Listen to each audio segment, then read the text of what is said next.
Muy bien, buenas noches. Veo que el aula se ha dividido en dos bandos. El bando de los antiguos y el bando de los nuevos.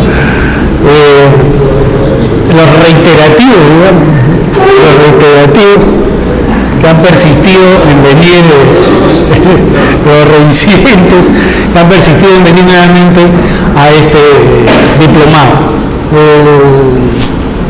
El tema que vamos a tratar el día de hoy es como el contexto de todo lo que va a venir más adelante.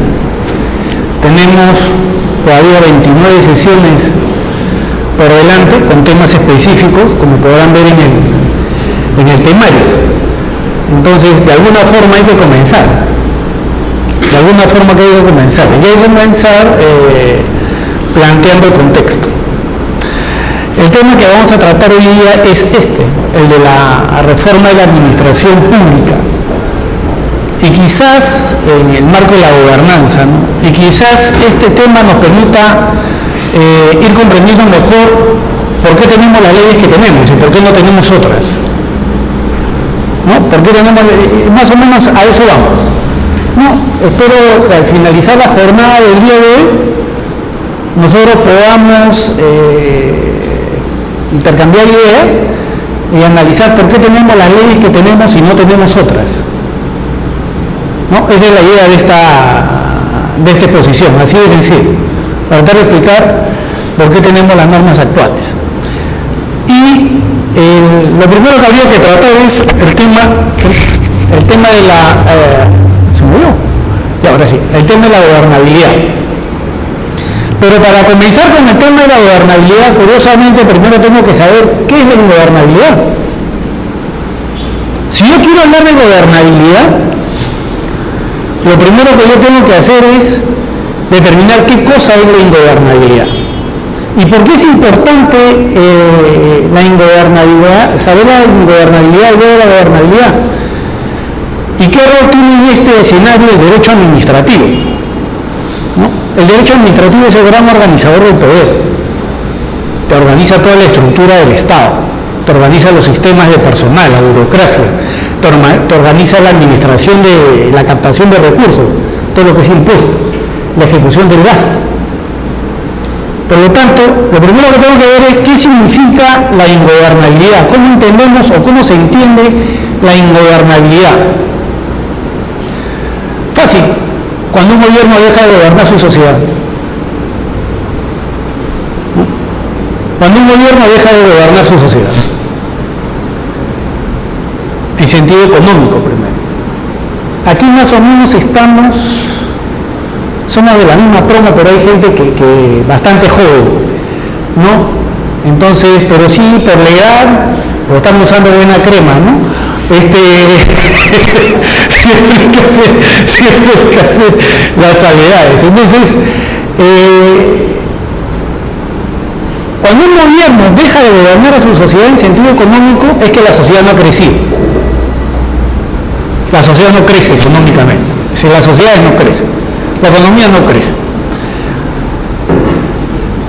Yo me acuerdo que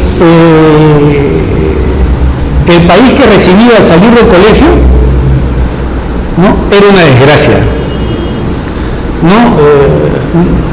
Yo terminé el colegio en el año 75, pertenezco a la promoción Lobo. ¿Ustedes saben cuál es la promoción Lobo? ¿Cuándo terminaste? Entonces, en el año 75, ¿no? Comenzó la crisis económica en el Perú. Comenzó la crisis con Velasco. Ya venía de antes. Y lo que tuvimos fue que en el país se hacía manejable económicamente. Y la gente no tenía mayores expectativas de vida, porque sabían que venían los paquetazos, tras paquetazos. Acá hay varios seguramente que hemos hecho la cola para la carne, la cola para las verduras. No es nada nuevo, ¿eh?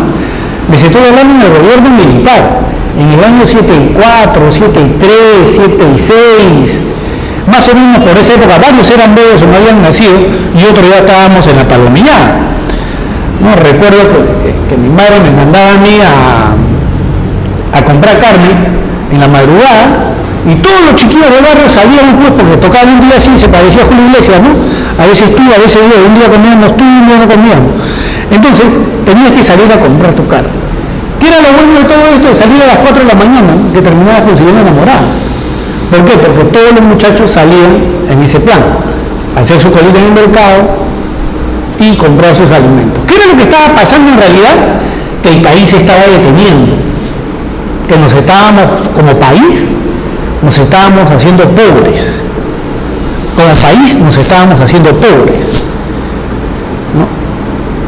Vivimos la época, quizás una de las últimas épocas en la cual la escuela pública fue la escuela pública y la universidad pública fue la universidad pública. ¿No es cierto? San Marcos vivió más o menos hasta los 60 y la universidad pública en general 70 a su edad de oro, ¿no es cierto? Después pasó a su edad de plata y después está en su edad, llegó a su edad de plata, ¿no? Y ahora nuevamente está comenzando a recuperarse.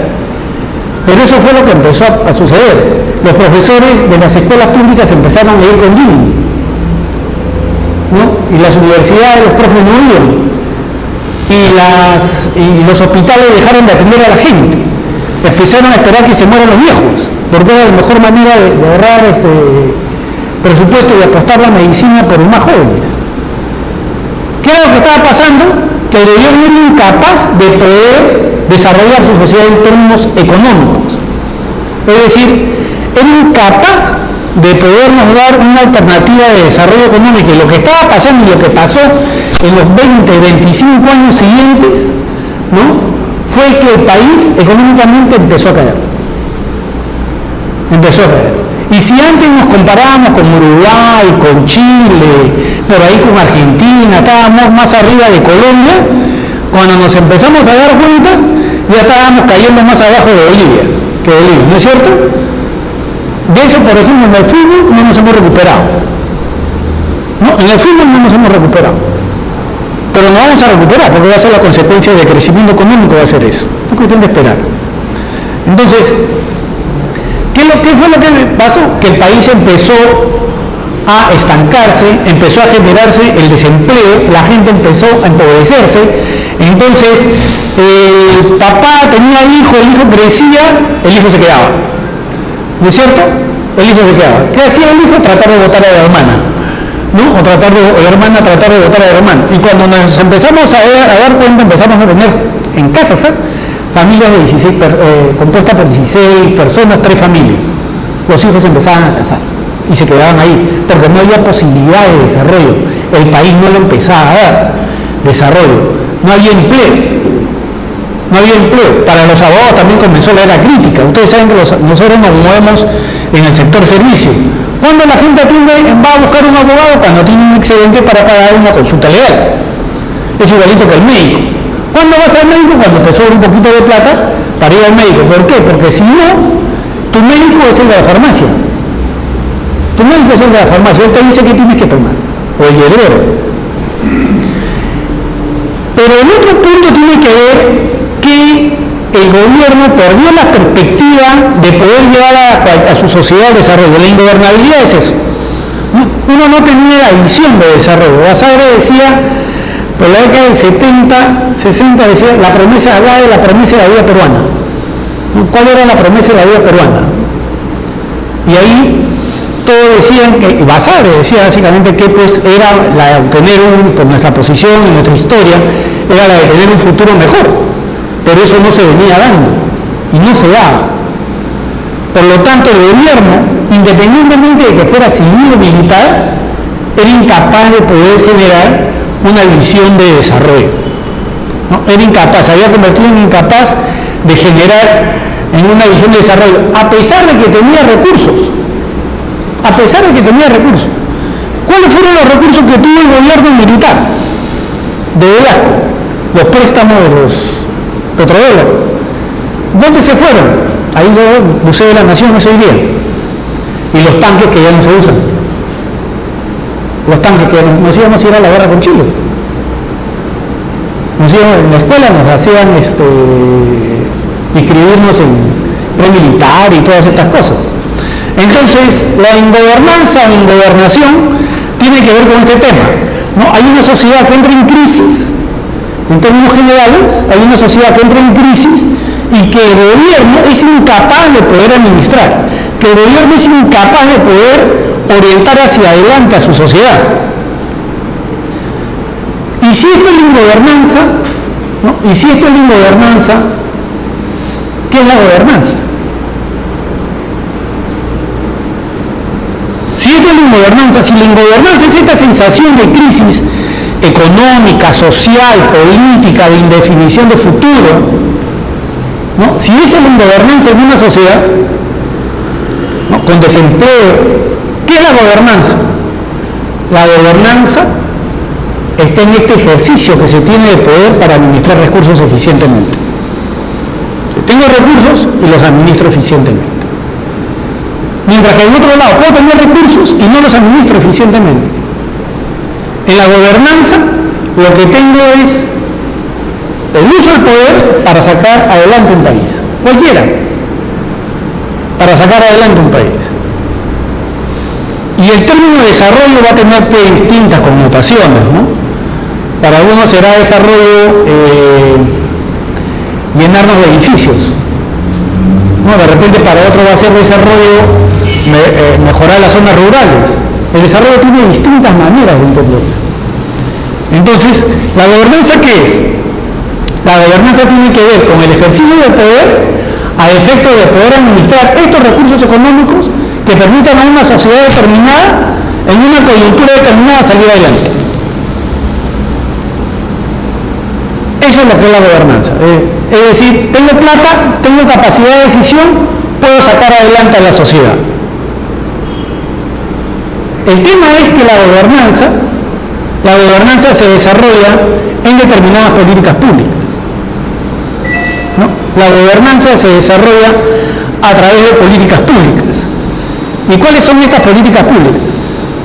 La primera es que debemos tener, en un contexto de gobernanza, si yo tengo el ejercicio del poder para sacar adelante el desarrollo de un país, si yo me voy a implementar ese objetivo a través de determinadas políticas públicas que tienen que ver directamente con la organización administrativa del Estado,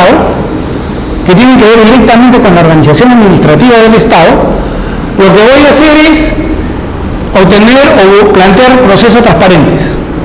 Primer punto, el tema de la transparencia.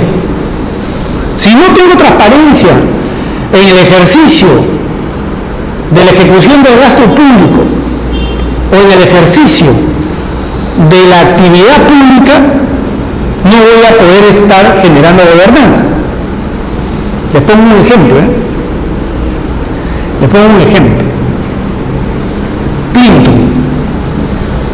¿Se acuerdan de Clinton? ¿Se acuerdan de la Lewinsky? Recordada por todos. Voy a tomar agua. Este es serio.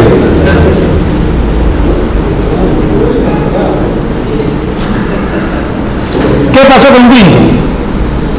Un día se mete en este problema, pues, ¿no? La Hillary no lo perdonó, pero lo aceptó, pues, ¿no? El poder es más que la pasión. Entonces, a Clinton lo sientan en una silla y transmiten para todo el mundo el interrogatorio que le estaban haciendo. ¿Cómo hizo con la Lewinsky? ¿Dónde fue? ¿A qué hora fue? Y él tuvo que contestar todo. ¿Recuerdan que salía en la televisión? Bueno, eso se llama contability, ¿no? Que es la obligación que tienen los funcionarios públicos de dar cuenta de sus actos. Está dentro de la tradición anglosajona. O sea, todo funcionario público tiene la obligación de dar cuenta de sus actos. Eso ha sido traducido a América Latina, al castellano, y traído a América Latina, primero bajo el concepto de responsabilidad, que la Contraloría en la década del 80 la quiso poner de moda y bueno, caso Lai la desapareció, ¿no? Responsabilidad. Caso Lai hacía este tipo de conferencias, traía a Jim Weber y lo llevaba a la Escuela Nacional de Control. Y el tema está en que esto pasó como responsabilidad. ¿Qué es la responsabilidad? Todo funcionario público tiene la obligación de dar cuenta de sus actos. todo funcionario público. Eso está en las normas de control. Eso está en las normas de control. El otro tema tiene que ver con la transparencia. Y ahí sí, en el país se tuvo que desarrollar toda una campaña, ¿no? Yo me acuerdo que había una señora había una publicidad donde una señora se aferraba a un archivo y no dejaba que sacaran los papeles, ¿no? El mensaje cuál era: así no se hace gestión pública. Si queremos generar gobernanza, es decir, si queremos generar un gobierno que conduzca a una sociedad hacia su desarrollo, tiene que haber transparencia en los procesos. Tiene que haber transparencia en los procesos. Y la transparencia en los procesos se ha proyectado en las páginas web. ¿No es cierto? Hay entidades públicas que tienen página web, entran ustedes, está en construcción. Pero hay otras que sí brindan mucha información, especialmente sobre la ejecución de gastos. Hay otras que te brindan toda la información, menos la vinculada a la ejecución de gastos. Eso afecta a la gobernanza. Eso afecta a la gobernanza, afecta al gobierno. La falta de transparencia afecta al gobierno. Lo otro es la previsibilidad. ¿Qué significa la previsibilidad? Que yo tengo que saber que en ese ministerio, ante similares casos, van a tomar decisiones similares. La administración pública tiene que ser previsible. Si quiero gobernar un país, no basta con tener un programa de gobierno, no basta con tener un plan de gobierno, no basta con decir estamos aplicando la transparencia, no basta con llenarnos de página web, sino que además mis decisiones tienen que ser predecibles. Ese es otro requisito de la gobernanza. La gente tiene que saber qué espera de los gobernantes. Entonces otro aspecto esencial tiene que ver con la predecibilidad. Y el otro elemento es la racionalidad, tienen que ser racionales. ¿Qué significa que sea racional? Que lo que yo haga, las decisiones que yo tome, tienen que tener un fin determinado. Y ese fin determinado está vinculado al sentido del fin del Estado. ¿Cuál es el fin del Estado? Atender el interés general. Por lo tanto, cualquier decisión en la administración pública, si ésta se jacta de ser racional, tiene que estar vinculada, esta racionalidad tiene que estar vinculada al cumplimiento del fin del Estado, que es la atención del interés general. Y este es uno de los requisitos de la gobernanza. Por lo tanto, si yo quiero desarrollar este ejercicio del poder para el desarrollo de un país, tengo que aplicar políticas públicas de estas características. Pero tampoco me basta con el discurso y tampoco me basta con las propuestas. El otro elemento relevante es la burocracia. El Estado, siempre lo digo, es una mesa de tres patas. Es una mesa de tres patas. Así es el Estado.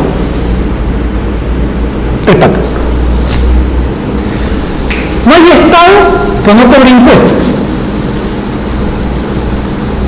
Es imposible que ustedes tengan un Estado que no cobre impuestos. Vean sus películas cuando hablan de la película de Grecia, de Roma, no, de la Edad Media, y todo el mundo cobraba, a los ciegos los paraban de cabeza, ¿no es cierto? Aquí, cuando en la época de la colonia fue lo mismo, ¿no es cierto? La rebelión de Tupac Amaru tiene que ver con eso. Tiene que ver con eso. Entonces, no hay un Estado que viva sin cobrar impuestos. Por lo tanto, una de las patas esenciales del Estado es cobrar impuestos. No hay Estado que no tenga fuerzas armadas. Es imposible que un Estado no tenga fuerzas armadas. Ustedes dirán, sí, pero mira que Suiza no tiene ejército, siempre tiene policía. Pero el Vaticano tampoco tiene fuerzas armadas, sí, pues, pero tiene la Guardia de Suiza, ¿no es cierto? Lo tiene cuidado. No hay Estado sin ese aparato represivo. Y no hay Estado sin burocracia. Esa es la tercera pata. ¿Entiendes? No hay Estado sin burocracia. Y vayan a una municipalidad y no encuentren a nadie. Ya vayan a la municipalidad y no encuentren a nadie. Pero vayan a cualquier municipalidad, cualquier gobierno regional, cualquier ministerio, cualquier dependencia pública. Imagínense ustedes que no va a haber nadie. Imposible, ¿no es cierto? Imposible. Por lo tanto, no hay Estado sin burocracia. Y los tres están amarrados. ¿Por qué? Porque yo cobro impuesto para pagar mi seguridad y para pagar a la burocracia. Porque si no, no tengo burocracia dependiendo del Estado. Si yo tengo impuestos para pagar la burocracia y no tengo seguridad, ¿no? Sencillamente mi vecino se va a meter en mis fronteras, va a invadir el mar, va a invadir la tierra, va a invadir lo que sea. No, yo voy a terminar como Evo Morales. No es cierto, no tiene ejército. Entonces, un Estado es una mesa de tres patas. Y para yo poder desarrollar la gobernanza necesito burocracia, no empleados públicos. Se parecen pero no son lo mismo. Se parecen pero no son lo mismo. ¿Qué es lo que tenemos en la administración pública? ¿Aquí hay empleados públicos? Levanten la mano nomás, sinvergüenza. Dos. Bueno, está bien. Entonces, sinvergüenza.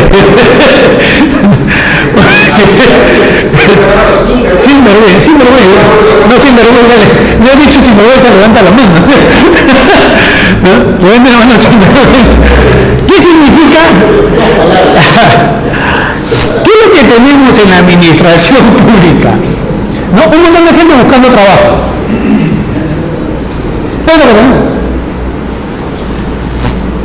Vean, en la administración pública tenemos 276. ¿No? Tenemos 276. 276, ¿quiénes son acá? ¿No eres? Ya, si no eres tú no estás en la administración pública. Si no eres tú, no soy yo, no hay nadie. ¿Por qué? Porque los 276 ya son los últimos mohicanos. Ya se están yendo. ¿Hay algún 276? No hay. Muy bien. Por deducción, no hay 276. ¿Qué me queda? 728. ¿Qué me queda? CAS. ¿No es cierto? ¿Qué es CAS? Es un ex SNP. ¿No es cierto? ¿Qué es un ex SNP? Es un trabajador que cuando pasaba el jefe, si el jefe estornudaba, se iba. No tenía derecho a nada. No tenía derecho a nada. Podía tener 10 años trabajando igualito, se iba. Que haga su juicio de todo el día, pero se iba. ¿No es cierto? Entonces, en el Perú tenemos un problema. Que no hemos podido estructurar hasta ahora una carrera burocrática. ¿Qué es la burocracia? La burocracia es un trabajo como cualquier otro donde uno se genera expectativa de vida, pues. Donde uno se genera expectativa de vida. Es una acción racional con arreglo a fines. Es decir, que yo hoy trabajo, cumplo con mi función, ayudo a que el Estado cumpla con su función, contribuye a ello para atender al interés general. Pero sé también que a lo largo de determinados años no voy a poder desarrollarme profesionalmente, voy a poder tener determinados cargos, voy a poder darle a mis hijos determinado bienestar. ¿No? Voy a poderle dar a mis hijos determinado bienestar. Por lo tanto, ese elemento es clave. La burocracia tiene que tener expectativas de vida. No basta con tener gente trabajando en el Estado, sino que tiene que tener expectativas de vida respecto a su trabajo. Como todo. Oye, si sigo así por acá, de repente la hago. Entonces, ese elemento es clave. Yo no puedo desarrollar la gobernanza si no tengo una burocracia profesionalizada. Si no tengo una burocracia profesionalizada. Si no tengo una burocracia profesionalizada, lo que va a haber es que no voy a saber gastar, no voy a saber comprar, no voy a saber atender y en realidad me voy a bloquear con los trámites. Entonces viene el otro elemento. Para poder tener una burocracia eficiente, tengo que generar una carrera administrativa. Pero además tengo que darle expectativa de vida a la gente. ¿Qué significa expectativa de vida a la gente? Que ella tiene que saber que va a trabajar ahí con un sueldo digno. Digan ustedes qué expectativa de vida tiene un policía. Poca. No puede desarrollarse. El sistema no le da. El otro aspecto importante dentro de la gobernanza es la imputabilidad del Ejecutivo, es decir, que el Ejecutivo pague por los daños que causa, pues. ¿Quién le cobra al Estado? ¿Cuál es el peor pleito que puede haber? Pelearse con el Estado. ¿No es cierto? El peor pleito que puede haber es pelearse con el Estado. Nosotros, como abogados, lo hemos visto, ¿no? Hay clientes que hasta con su labio, ¿no es cierto?, han ganado y anda a cóbralo. Anda a cóbralo. Claro que el abogado ya cobró, ¿no? Anda a cóbralo y no lo cobran. ¿Por qué no lo cobran? Porque se peleó. Y lo mandan a devengados. Lo vas a cobrar en los próximos 15 años. ¿No? Así de duro es la cosa. Así de duro es la cosa. El Ejecutivo tiene que ser pasible de imputación, es decir, tiene que ser pasible de pagar por los daños, pero hacer efectivo el pago. Digo, sin embargo, así cuando pierde un laudo en el extranjero, ¿no es cierto? ¿Qué hacen con el Ejecutivo? No le están diciendo el programa del pago. De frente le embargan. De frente le embargan al gobierno peruano. Y después ya se arregla, pero de frente le embargan. Entonces, uno de los elementos importantes dentro de la gobernanza es tener un ejecutivo que sea imputable. Si no tengo eso, no tengo nada. ¿Por qué? Porque sigo viviendo en el Estado monárquico, ¿no? Sigo viviendo en el Estado monárquico. Es ese Estado que a nosotros nos impone determinadas condiciones. El otro elemento que está vinculado a esto es que la sociedad civil participe. ¿Quién es la sociedad civil? Los que estamos acá sentados. Los que estamos acá sentados. Nosotros somos actores, debemos de ser actores de nuestro proceso político. Entonces la sociedad civil lo que tiene que hacer es participar. Se supone que en una gobernanza no es que el Estado solamente impone, sino que el Estado recoge. El Estado recoge propuestas. Por lo tanto, la gobernanza aquí involucra una actividad muy fuerte de la sociedad civil, los gremios estudiantiles, los gremios de comerciantes, los abogados, los médicos, las asociaciones profesionales, los vecinos, ¿no? Se comienzan con la municipalidad, que existe más o menos el asunto de la consulta previa, ¿no? Que es un tema que se ha querido hacer. El problema es que se ha hecho en un país donde no hay ciudadanía, en zonas donde no existe todavía la noción de ciudadano, que es una de las limitaciones, ¿no? Entonces, el otro elemento es que la sociedad civil participe. Si yo tengo todos estos elementos como componentes de la política pública, ¿no? Entonces, ¿qué expresa la gobernanza? Primero, si yo puedo establecer, retrocedo un poquito, que este ejercicio de poder está orientado hacia un desarrollo del país, y este desarrollo del país implica la implementación de determinadas políticas públicas, cuando yo me pongo a ver qué es la gobernanza, es esta capacidad de dirigir. Esta capacidad de dirigir, de establecer pautas, pero además de mostrar resultados. La gobernanza tiene que ver con esa capacidad de dirigir. Entonces, deberíamos de tener, en el marco de la gobernanza, deberíamos de tener un gobierno con capacidad de dirección, que sepa hacia dónde va, con políticas públicas definidas. Con políticas públicas definidas en todos los ámbitos: educación, salud, vivienda, solución de controversias, seguridad, ¿no? Seguridad, etc. Esa es la labor. Esa es la labor. Es decir, un gobierno que pretenda decir, oye, acá implementamos la gobernanza, ¿ya? Va a tener que estar vinculada a estas capacidades directivas. El tema es, ¿tenemos las capacidades directivas? ¿Tenemos las capacidades directivas? No basta con tener burocracia. Ahora lo que tienes que tener es capacidad directiva. Lo que tienes que tener es capacidad. ¿Qué cosa es capacidad directiva? En la administración pública hay un dicho muy popular, que de repente ustedes lo conocen. El que sabe, sabe, y el que no, es jefe. ¿Me ha escuchado? El que sabe, sabe, y el que no es jefe. ¿Qué significa que el que sabe, sabe, y el que no es jefe? Ya se están mirando, tiene razón. ¿Qué significa que el que sabe, sabe, y el que no es jefe? El jefe llega por cuestiones políticas. Le hizo la campaña, es su pata, no la confianza, etc. Ese es el jefe. Muy bien. Pero lo que no puede hacer el jefe es llevar a su número 2 que tampoco sepa.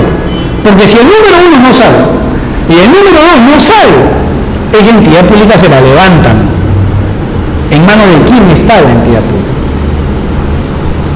Entonces, es importante y se acepta que el número 1 no sepa. ¿Por qué? Porque llegó por cuestiones políticas. ¿Ya? Llegó por cuestiones políticas. Pero el número 2 sí. Y el número 2, ¿qué función cumple? La de dirigir. Por eso es importante tener un número 2 que sepa. A mí algunas veces cuando hemos dictado este curso hemos dicho, mira, si le quieres dar trabajo a tu amigo y que no sabe, bacán, ubícalo de asesor, cualquier cosa, pero no lo pongas a dirigir. Porque ese firma y te va a comprometer si no sabe. Entonces es mejor tener alguien que sepa. Entonces, ¿esto qué significa? Que en la administración pública tenemos que tener gente con capacidad de dirección, que es el otro elemento clave. No basta con tener gente buscando trabajo o trabajando, sino gente que sepa su oficio. ¿No? El de planificación, que sepa pues, de planificación y presupuesto, ¿no? El contador, que sepa de contabilidad, el de logística ni hablar, ¿no? El de logística, el de jurídica igual. Y eso lo vamos a ver más adelante, pero a veces la gente piensa que extrayéndose uno del sector privado le va a ir mejor. Y no, mentira, le va a ir peor. Le va a ir peor. Y después la Contraloría es la que se divierte con los funcionarios.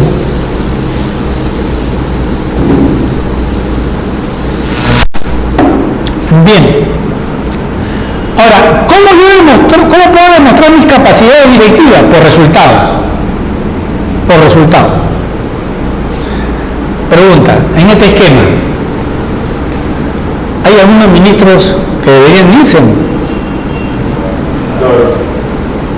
¿No es cierto? ¿Por qué? Porque no son capaces de contribuir a la gobernanza. Hay varios funcionarios que deberían irse. Porque no son capaces de coadyuvar a la gobernanza. La cuerda se va a romper siempre por el lado más débil. Pero en realidad la responsabilidad mayor está en quienes ocupan cargos directivos. Entonces tampoco te evalúan por lo que solamente sabes, sino por lo que haces. La gobernanza lo que busca es implementa. Esa es la gobernanza, ¿no? Hace un rato vimos, necesito burocracia profesionalizada. Ahora lo que me está pidiendo es capacidades directivas. Capacidades directivas, gente que sepa hacer, no gente que vaya a aprender a hacer ahí. Como que sucede muchas veces. Y eso se ve con los resultados, ¿no? Por lo tanto, dentro del marco de la gobernanza, el gobierno lo que debe tener es, o debe estar preparado para gobernar su sociedad. Fácil. ¿Qué cosa era la ingobernación? Era la falta de capacidad para gobernar a tu sociedad. Y la gobernanza, ¿qué es? Es esa capacidad que tienes para gobernar. Pero gobernar no es fácil.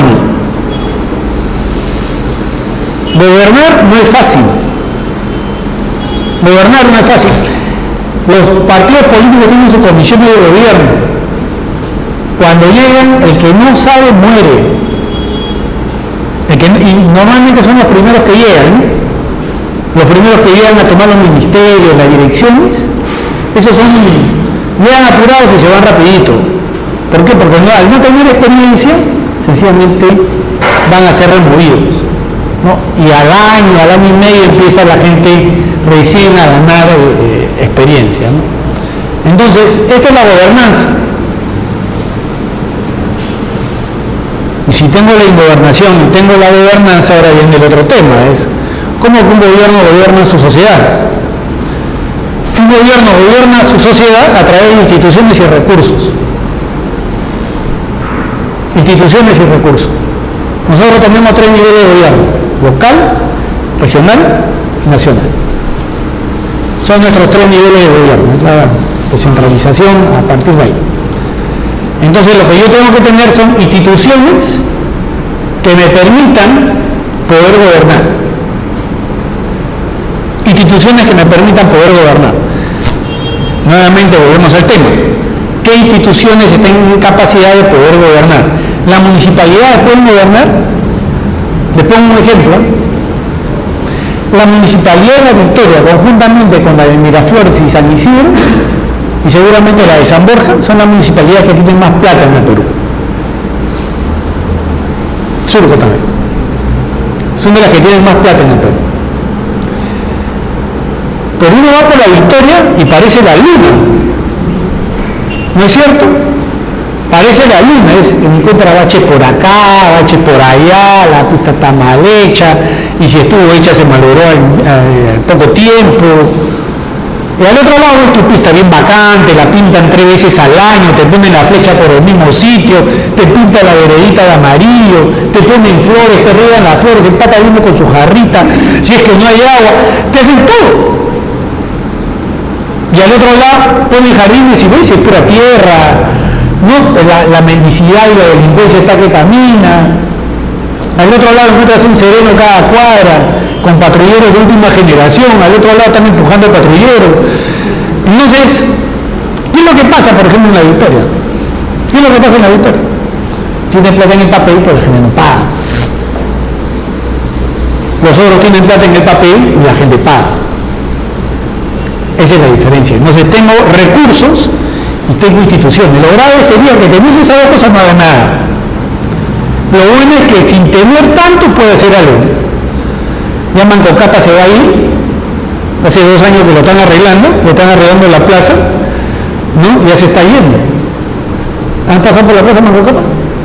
Hace 2 años que lo están, 1 año y medio creo que la están arreglando, hasta ahora no la terminan de arreglar. Muy bien. ¿Qué es lo que permiten instituciones y recursos?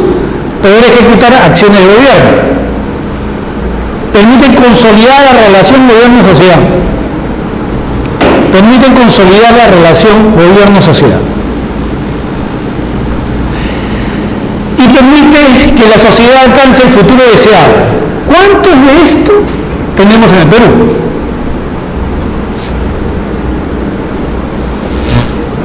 ¿Cuánto de esto tenemos en el Perú? Y nosotros tenemos recursos, pero no cumplimos con estos fines. En varios sitios del país, en otros sí. El Perú es igual. En otros sí. ¿Qué es lo que está faltando? Instituciones. ¿Qué es lo que está faltando? Burocracia. ¿Qué es lo que está faltando? Personal directivo. ¿Qué es lo que está faltando? Un mejor manejo de los sistemas administrativos. ¿Qué es lo que vamos a conversar durante las próximas semanas? Un mejor manejo de los sistemas administrativos. Entonces, las instituciones y los recursos nos deben permitir como gobierno ejecutar actividades, y cuando se dice ejecutar actividades es agua, desagüe, ¿no? Pistas, veredas, colegios, que los ríos no se salgan. Mire, desde que nací, yo creo que soy el más viejo acá, aunque no tanto, ¿no? Hay gente que es más vieja que yo, con el debido respeto, entonces, por haberme atrevido a adelantar. Pero mire, la verdad, ya desde antes que ustedes nacieron, siempre ha habido el tema de huaicos. Siempre lo mismo. En la sierra y en la selva, y en la costa. Siempre lo mismo. Y siempre decimos hay que reforzar las riberas. Y nunca se refuerza. Y si se refuerzan en noviembre. cuando ya no puedes hacer nada. Ya no puedes hacer nada. No, es esto. Falta de acciones, falta de atención del gobierno. El gobierno, al final eso se repercute, pues el gobierno se deslegitima. El gobierno se deslegitima. Entonces, eso va a bloquear el futuro de la sociedad. Eso va a terminar bloqueando el futuro de la sociedad. El otro tema tiene que ver con esto, es decir, con las posibilidades de políticas, ¿no? Un gobierno puede dilapidar, un gobierno puede lograr el máximo de capacidad o el gobierno puede subutilizar recursos. En el Perú, estamos dilapidando.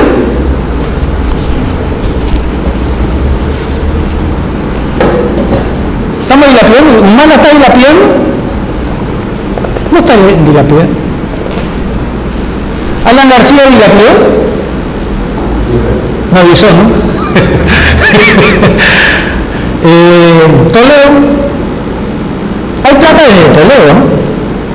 Con Toledo dejó las contrataciones públicas creo que en 12.000 millones. Y Alan García la puso en 40.000. No la debe poner en 60.000 por lo menos. Es un montón de plata. Es un montón de plata. Entonces, un gobierno puede dilapidar. En el Perú eso lo hemos tenido. En la época del Guano. Nunca, como hoy, hemos tenido en el Perú tanta plata los peruanos. No hay un antecedente histórico, ¿verdad? Ni siquiera en la época de los incas, que hubiera tanto dinero en el Perú. La semana pasada en un artículo de Hernando de Soto salió un cuadrito sobre la evolución del PBI, ¿no? Y el PBI peruano y el ingreso per cápita nunca ha sido tanto desde que se tiene registro del siglo XIX como el del presente, ¿no? Entonces, ¿qué es lo que va a pasar? Si yo no sé ejecutar mi gasto, la siguiente generación me va a ahorcar. Primero, hay dos cosas que deben de entender. Primero, no hay crisis eterna. ¿Ya? Esa es la primera regla. No hay crisis eterna. Toda crisis comienza y termina. Pero además no hay opulencia eterna. La coyuntura se abre y se cierra. Se va a cerrar el día que China se plante y cambie su mercado hacia adentro, porque es lo que ya empezó a hacer. Están mirando con su mercado hacia su mercado interno. Entonces, cuando eso suceda, nuestra economía se va a empezar a estancar. Y ahí nos vamos a empezar a mirar las caras. Oye, ¿y la autopista qué ibas a hacer? ¿El metro qué ibas a hacer? ¿El túnel qué ibas a hacer? ¿La gente que ibas a mandar a educarse fuera? ¿La reconversión industrial que ibas a hacer? Si no se hizo, perdimos. Una vez más. Una vez más.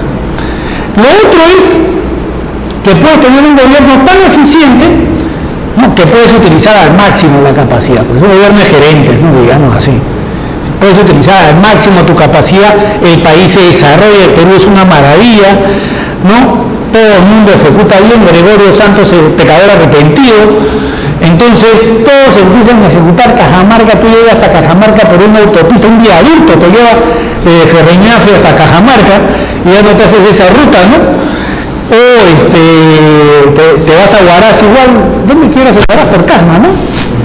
Igual tienes una supercarretera que te lleve a Huaraz, o tienes una Panamericana 4 carriles de ida, 4 carriles de venida, ¿no es cierto? Y un tren bala que te lleva a Lima-Tacna en 3 horas. ¿No es cierto? Perdón, Lima-Tacna o Lima-Tacna y Lima-Tumbe. 3 horas. Tú ves 6 horas te recorriste la costa del Perú. Bacán, ¿no? ¿La podemos hacer? Tenemos la geografía para hacerlo. Tenemos la geografía para hacerlo. El asunto es que no lo hacen. Esto es, si tú te encuentras con un gobierno que la tiene clara, van a empezar a ejecutar el gasto con un proyecto. Eso es gobernanza. Si no, te vas a encontrar con esta realidad. ¿Qué es lo que nos está pasando? La subutilización de los recursos. Hay un distrito en el Cusco, Echarate, que es el que tiene más plata conjuntamente con San Marcos, en Huaraz. Ustedes saben la historia de San Marcos, les han dicho, más en San Marcos se le da una bonificación. No tienen un sueldo por vivir en San Marcos. Y en Echarate tienen un montón de plata. Y no saben qué hacer con ella. Creo que han hecho una piscina y no tienen agua. No tienen agua. Echarate es así, tiene una Disneylandia y no tiene agua. Entonces, ¿qué es lo que se hace? Subutilizar los recursos. La falta de capacidades de dirección, la falta de una burocracia adecuada, la falta de la claridad en los objetivos estatales te conduce a que subutilicen los recursos. ¿Cuál es la consecuencia? Tienes una administración pública deficiente, ineficiente, totalmente ineficiente. Tienes una administración pública que no funciona, que no atiende el interés general, y que lo más grave es que día a día se va deslegitimando. ¿Nos desconectamos de ese aparatito? Muy bien. Entonces, ¿en qué estaba? El Alzheimer me estaba matando. ¿Ah? Echarate.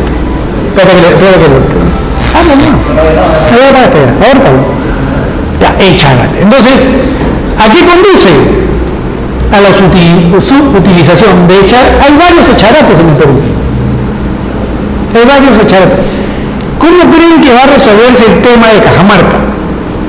Ahorita está el tema de Lambayeque, en Cañari, que son zonas pobres. ¿No? ¿Cómo se van a resolver estos temas? El conflicto de Tacna, Moquegua y el agua. ¿Qué es lo que vamos a tener? Tenemos mucho y no sabemos utilizarlo. Estamos nosotros como país en esta coyuntura. La subutilización de los grandes recursos que tenemos. Si este es el marco teórico de la ingobernanza y la gobernanza, ahora lo que les voy a presentar es cuál fue el escenario de cada una de ellas, para terminar finalmente en lo que es la gobernanza. ¿Cuál fue el escenario de la gobernanza? O de la ingobernanza, perdón.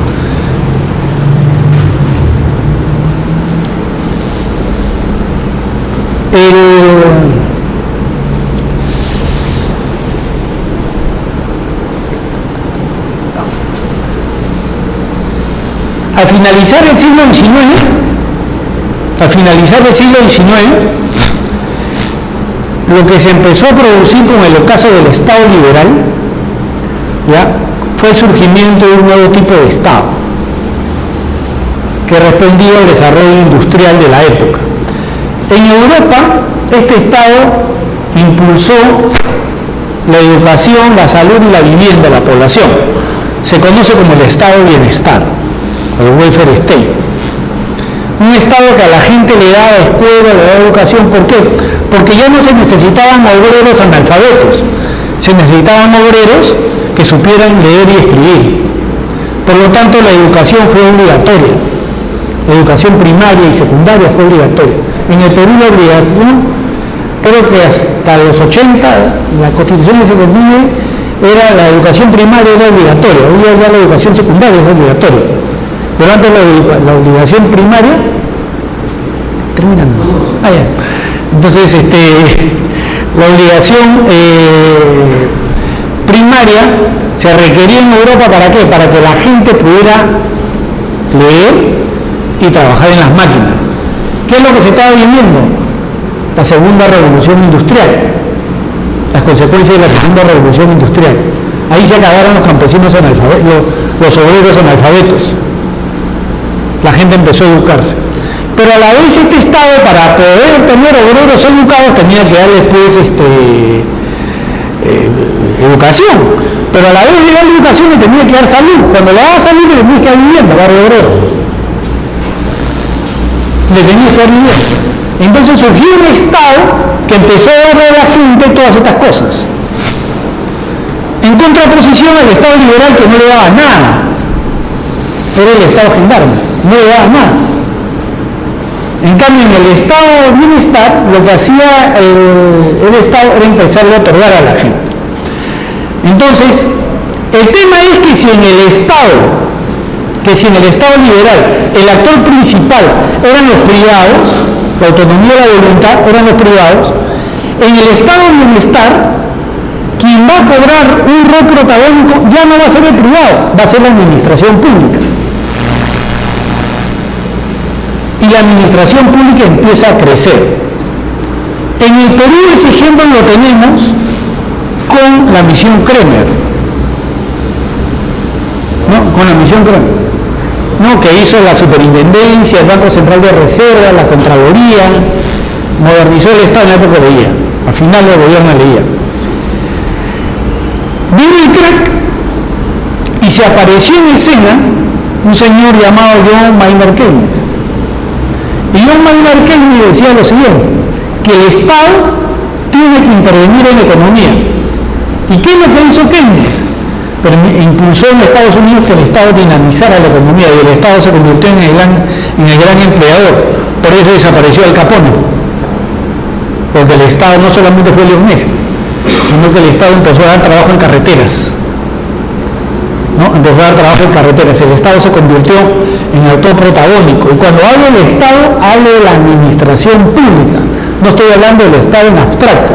Estoy hablando de los ministerios, de los viceministerios, de las municipalidades, etc. El Estado se convirtió en el gran agente económico. Ese Estado tuvo algunos momentos cumbres en la organización política y jurídica. Uno de ellos fue la Constitución de Weimar, ¿no? Que permitió establecer los derechos sociales. La otra fue la Constitución de Querétaro. ¿Ya? No sé si alguien ha revisado la Constitución de Leguía del 20, ¿ya? Se parece a la Constitución de Querétaro. Muchos derechos sociales. Esta administración pública empezó a tener la siguiente visión. Es el Estado quien te organiza la sociedad. Es el Estado quien te dirige la sociedad. Y ese Estado, ¿qué fue lo que hizo? Empezó a crecer. Durante todo el siglo pasado, en Europa, Estados Unidos y América Latina, el Estado empezó a crecer. Es la visión estatista de la sociedad. Y todos se sometían al Estado. Por más gobierno liberal coyuntural que hubo en el Perú, siempre el Estado iba creciendo. El non plus ultra de esto fue Velasco. Velasco te nacionalizaba todo, era peor que Chávez. Te nacionalizaba todo. Todas eran empresas públicas.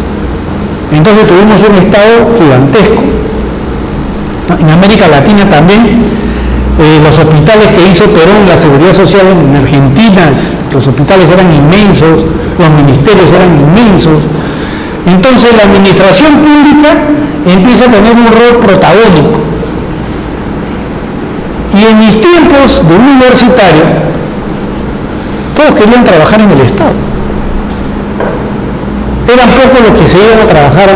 Decían, no, yo cuando salga no me voy a dedicar a trabajar al Estado, que menos aspiraba a un puesto en la administración pública. Hoy en día yo le pregunto a un chico que ingresó a la universidad, ¿y a qué te quieres trabajar en la administración pública cuando salga? No, ya no. Ahora puro sector privado. Había cambiado. Pero antes no era así. Esto condujo a que la gente pensara que el Estado era el gran empleador. Y sí, pues, era el gran empleador. El Estado era el gran empleador. Miren, alguna vez entré al Ministerio de Educación cuando quedaba aquí en el Parque Universitario, por los 80. No les miento. Los escritorios estaban uno al lado del otro pegaditos y uno delante del otro.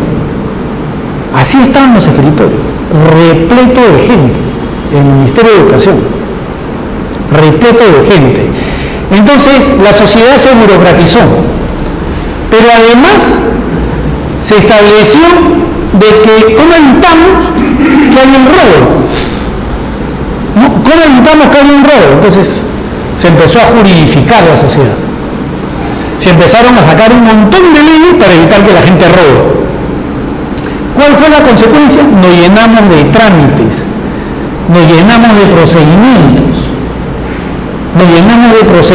en la administración pública. Toda la administración pública, hasta ahora, la administración pública se llena de reglamentos, de manuales, directivas, se van llenando de directivas y todo con un solo objetivo: fiscalizar el mejor cumplimiento de las funciones, garantizar que las funciones se cumplen en forma de día, no garantizar que el gasto se haga en forma eficiente.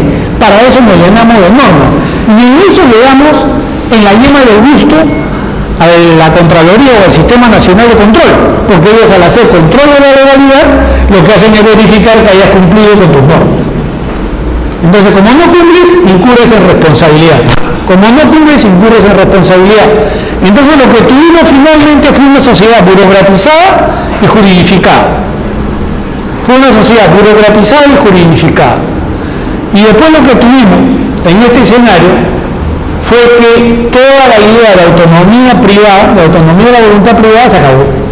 Con el Estado no puedes tener, en una sociedad en la cual el Estado es hegemónico, no puedes tener autonomía de la voluntad. ¿A qué condujo eso? A serios problemas de legitimación.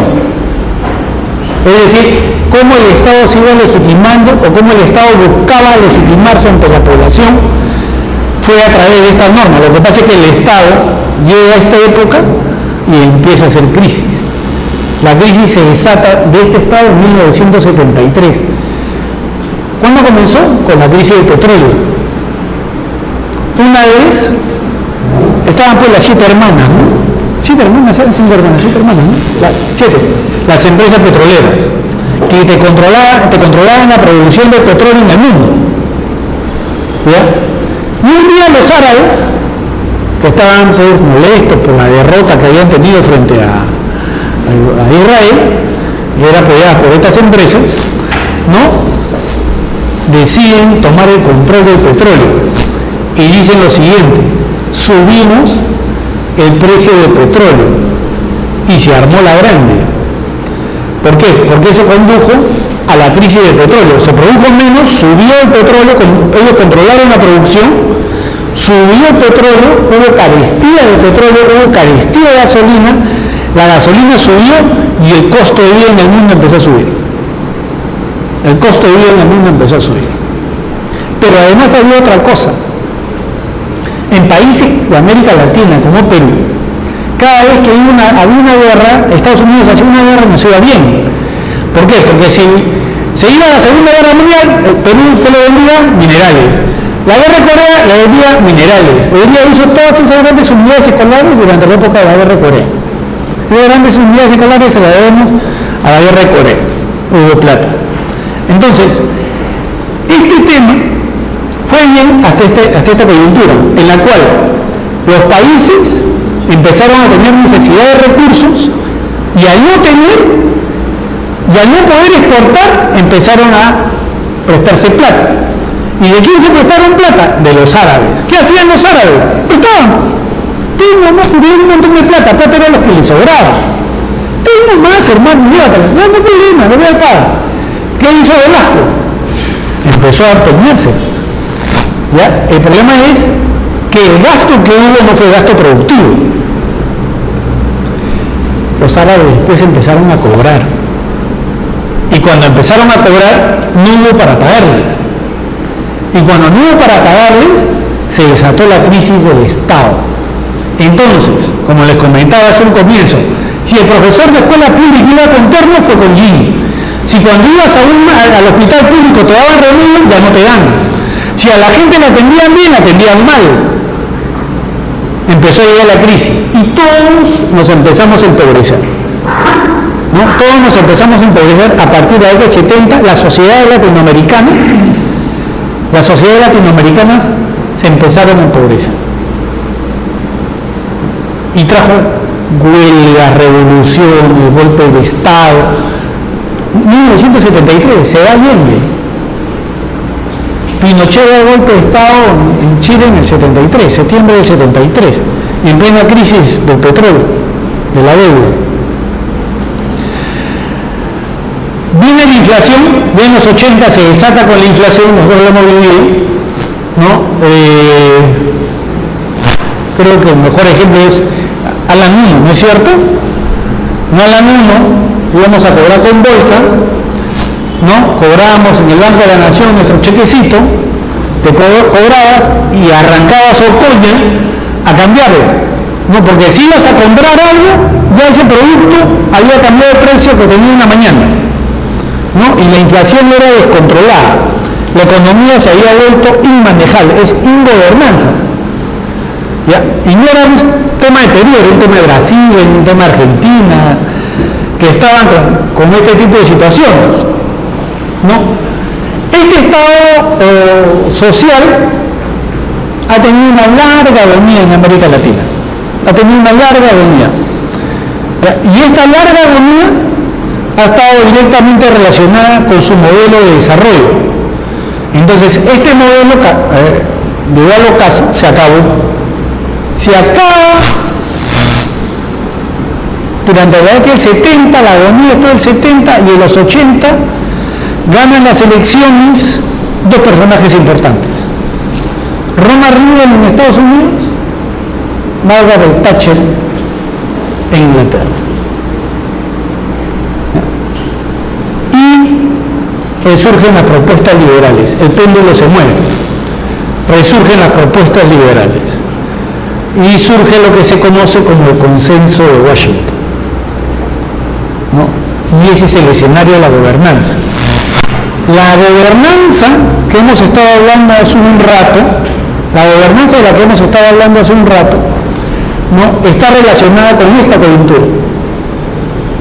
Está relacionada con esta coyuntura, con una coyuntura en la cual el Estado hace crisis política, crisis económica, crisis social, se genera la violencia, ese periodo en que surge Sendero, ¿no? En el Perú, los golpes de Estado en Chile, en Argentina, ¿no? En la época de las barridas que hacían Videla, viene la salida de la guerra de las Malvinas. Eso es lo que generó esta crisis, generó todo eso. Y a finales de los 70, comienzos de los 80, viene el tema de la gobernanza. Se plantea, hay una reunión del ministro de Economía en Washington, ¿ya? Y surge lo que se conoce como el consenso de Washington,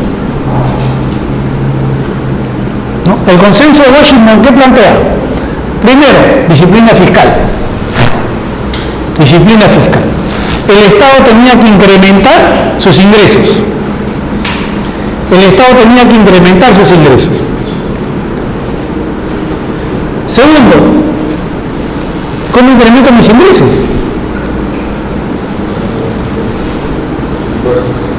¿Qué hicieron?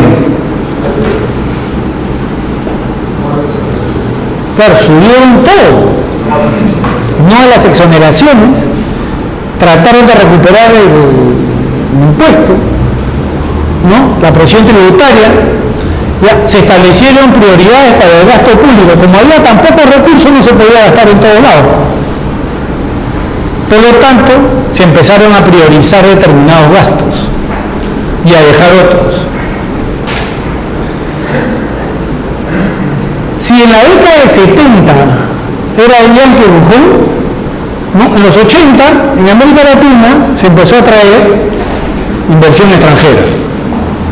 La propuesta era que viniera la inversión extranjera y se empezaron a privatizar las empresas estatales. Se empezaron a privatizar las empresas estatales. Nosotros hemos vivido con Fujimori. Fujimori lo que hizo fue vender todo. Ahorita no hay nada que vender. O queda poco, ¿no? Queda poco. Fujimori también, eso lo vamos a ver más adelante, en la promoción de la inversión extranjera, ¿no? Después se empezó a desregular. ¿Qué es que se empezó a desregular? Se empezó a desmontar todo el aparato legal que había construido el Estado social. En realidad lo que empezamos a asistir es al desmontaje del Estado social. Lo que tardó 40, 50, 60 años en organizarse, a partir de los 80 en América Latina, lo que empieza a hacer es a desmontarse, ¿no? Chile tuvo a Pinochet, Argentina tuvo a Menem, Perú tuvo a Fujimori, Collor Romero le falló a los brasileños, ¿no? En Bolivia estuvo primero Paz Estenssoro, pero después uno que también lo sacaron, que lo está reclamando hasta ahora, Evo Sánchez Lozada, creo. Sánchez de Lozada, ¿no? Empezaron el único país que la hizo más o menos con guerrilla, narcotráfico y todo lo demás fue Colombia. Colombia fue el único país en este periodo que creció, porque los narcos eran patriotas, pues. Metían su plata en Colombia, la verdad, metían su plata en Colombia. Entonces, Colombia es el único país de América Latina que tiene una guerra, tiene narcotráfico, ¿ya? Y creció. Estaba creciendo a 6-7% Colombia. ¿Ya? Igual que un país estabilizado. Y creo que están viendo esa serie que ya no la van a ver, ¿no? Entonces, ese país creció, en cambio nosotros no lo hicimos. Nosotros tuvimos terrorismo, y teníamos narcotráfico, ¿ya? Y no se creció. ¿Por qué? Porque todo el mundo quería vivir en Miami. Todo el mundo quería vivir en Miami. La gente ganaba plata para vivir en Miami. Entonces, la propuesta es desregular, es decir, desmontar todo el aparato legal que había hecho el Estado social, volver a la economía de mercado que había sido eliminada por el control de precios. No olviden que el Estado social era el azúcar cuesta tanto, el arroz cuesta tanto, el pasaje cuesta tanto. ¿No? Hoy en día el microbusero dicen, subimos el pasaje, súbelo, pues ahí te va a pagar. Pero antes era, sube el pasaje, salió un decreto, subiendo el pasaje y todo el mundo pagaba. Hoy en día no funciona así, la gente sigue pagando de lo mismo. Entonces, se retorna al mercado, se establecen propuestas de reducir el aparato estatal, el Estado, que era inmenso, empieza a reducirse. Y una de las primeras vías para reducir el aparato estatal fue la venta de las empresas públicas y empezar a despedir gente. Miren, una experiencia, a mí siempre me han gustado estos temas. Yo trabajé en el Congreso, entonces, no sé si se acuerdan de Pasalacua. ¿Se acuerdan de Pasalacua? Pasalacua era un dirigente de la CITE. Y a mí me mandaban pues a exponer ante los trabajadores públicos. Y le decían, ¿cómo vas a votar por Fujimori? ¿Lo va a votar? ¿Lo va a votar? ¿Cómo va a votar? Es un suicidio. Es un suicidio. ¿Ya? Oye, y la gente votaba, sabiendo que los iban a votar, y se empezaron a votar gente, fue impresionante. Y a mí me toca entrar al edificio de la Contraloría cuando estaba de Contralora María Exterminia Bravo. ¿Se acuerdan de ella? María Exterminia Bravo fue designada Contralora por Fujimori y luego de golpe. No había nadie en ese edificio que era la que está aquí en Arenales ahora, a todititos los habían votado, ni hablar de los ministerios, ni hablar de los ministerios. A la gente la barrieron, la superintendencia se barrieron un montón de gente, en todos lados. Y ahora lo que estaban haciendo, desburocratizar, reducir el aparato estatal, eso era lo que estaban haciendo. Al comienzo nos dolió mucho, eran las políticas de ajuste estructural, ¿no? Que comenzaron cuando Dios nos ayuda, ¿no? Ese día que todos guardamos un poquito de plata y no nos alcanzó para nada, y, ¿no es cierto? ¿Quieres comer? Acá está la foto. ¿Quieres comer? La otra foto. Ya te llegaste, ya guardamos la foto. Entonces, el país entró, o las propuestas del consenso de Washington eran esas. No, ahorita se van a poner a llorar, acordándose de esos años. Entonces, esas eran las propuestas del consenso de Washington. Y en la administración pública tuvo su proyección, pero esa proyección se las comento después del break. Ahí han llegado los triples. Vamos a ver. No, he puesto un cuadro.